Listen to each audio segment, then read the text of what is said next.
Dear student, उदाहरण number 8 को ध्यान से देखिए। क्लास 10th प्रश्नावली 8.2 का जो एग्जाम्पल नंबर 8 है, वेरी वेरी इंपॉर्टेंट एग्जाम्पल है, बोर्ड एग्जाम में कई बार रिपीट है। ठीक है, तो इस क्वेश्चन पे लिखिए पहले very very and most important. ठीक है, क्वेश्चन काफ़ी इंपॉर्टेंट है, तो इसके सॉल्यूशन को हम करेंगे। ठीक है, देखिए ध्यान से।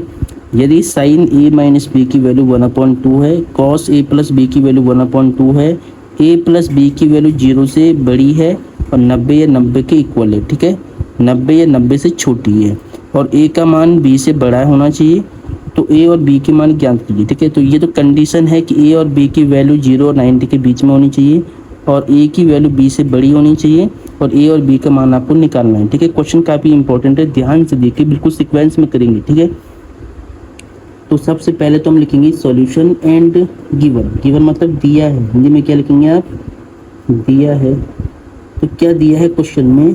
सबसे पहले दिया हुआ है साइन ए माइनस बी की वैल्यू 1/2, इसको मान लेंगे समीकरण नंबर 1।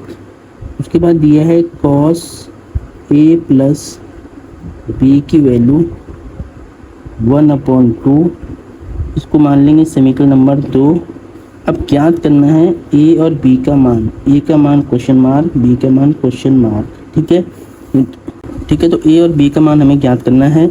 तो हम क्या करेंगे, सबसे पहले समीकरण 1 को उठाएंगे। हम लिखेंगे यहाँ पर समीकरण 1 से, समीकरण 1 से। तो समीकरण 1 क्या है? Sine A minus B equal to 1/2। ठीक है, तो साइन ए माइनस बी आपको सेम रखना है। अब देखिए लेफ्ट हैंड साइड में साइन है ना, तो राइट में साइन वाली टेबल में 1/2 वैल्यू किसकी? ट्रिग्नोमेट्रिक टेबल में जो 1/2 है वो किसकी होती है? साइन 30 की होती है। अगर इधर साइन है तो साइन में ही देखना है, साइन की लाइन में। मैं यहाँ पे लिखता हूँ, आपको पता है कि साइन 30 डिग्री की वैल्यू होती है 1/2। ठीक है, तो हम क्या करेंगे, 1/2 को क्या लिखेंगे? साइन 30। इससे क्या होगा, साइन से साइन कट हो जाएगा, तो ए माइनस बी बचेगा इधर और इधर खाली एंगल बचेगा 30 डिग्री। ठीक है, अब इसको मानना है समीकरण नंबर 3। ठीक है, फिर हम क्या करेंगे, पुनः यानी फिर से हम समीकरण 2 लेंगे। समीकरण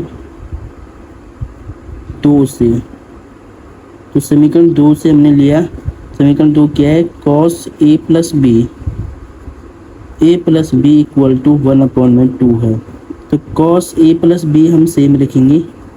ठीक है, 1/2। अब देखिए 1/2 कॉस में देखना है किसका मान है, तो आपको अगर याद नहीं है तो मैं लिखता हूँ कॉस 60 डिग्री की वैल्यू होती है 1/2। क्या होती है? 1/2 होती है। तो अब मैं क्या करूँगा, 1/2 को क्या लिखूँगा? कॉस 60। अब क्या होगा, कॉस से कॉस कट हो जाएगा, तो ए प्लस बी की वैल्यू 60 हो जाएगी। इसको मान लो समीकरण नंबर 4। अब समीकरण 3 और 4 को विलोपन से हल करेंगे, ए और बी का मान निकल जाएगा। तो अब हम सीधे यहाँ पे लिखेंगे समीकरण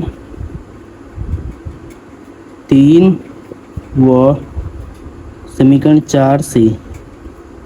तो 3 व 4 से देखिए ये सेम है, कोएफिशिएंट इनके ए बी सेम है। तो हम क्या करेंगे, समीकरण पहले 3 को लिखेंगे, इसके नीचे 4 को लिखेंगे, ए प्लस बी इक्वल टू 60 और दोनों को जोड़ने पर काम करेंगे क्योंकि दोनों अपोजिट साइड के बी है, जोड़ने पर कट जाएगा, जोड़ने पर। ठीक है, जोड़ने पर क्या होगा, बी से बी कट हो जाएगा, ए 2a। ठीक है, 60 और 30 90 हो जाएगा। 2 से काटो, 2 चौक 8, 2 पंजे 10 45। ए की वैल्यू तो आ गया 45 डिग्री। अब बी की वैल्यू आपको निकालनी है, तो ए का मान समीकरण नंबर 3 में रखो या 4 में रखो, किसी में भी रख सकते हैं। तो हम ए का मान समीकरण 3 में रखेंगे। ए का मान समीकरण 3 में रखने पर तो ए के मान को समीकरण 3 में रखते हैं। तो समीकरण 3 क्या है, ए माइनस बी इक्वल टू 30 है। यहाँ पर ए का मान 45 है, बी हमें निकालना है, तो 30 सेम रहेगा। तो माइनस बी इक्वल टू 30 उधर जाएगा तो कितना होगा, माइनस का 45 होगा। ठीक है, माइनस बी इक्वल टू 45 पे 30 घटाओ तो माइनस का 15 बचेगा, माइनस से माइनस कट हो जाएगा, तो बी का मान कितना आएगा, 15 आएगा। ठीक है, तो यही आपको निकालना था। अब क्वेश्चन में क्या बोला था, ए और बी दोनों का सम 0 और 90 के बीच में होना चाहिए। अब देखिए अगर 45 में आप जोड़ते हैं 15, तो इनका जो सम आएगा वो 0 और 90 के बीच में ही आ रहा है, ठीक है।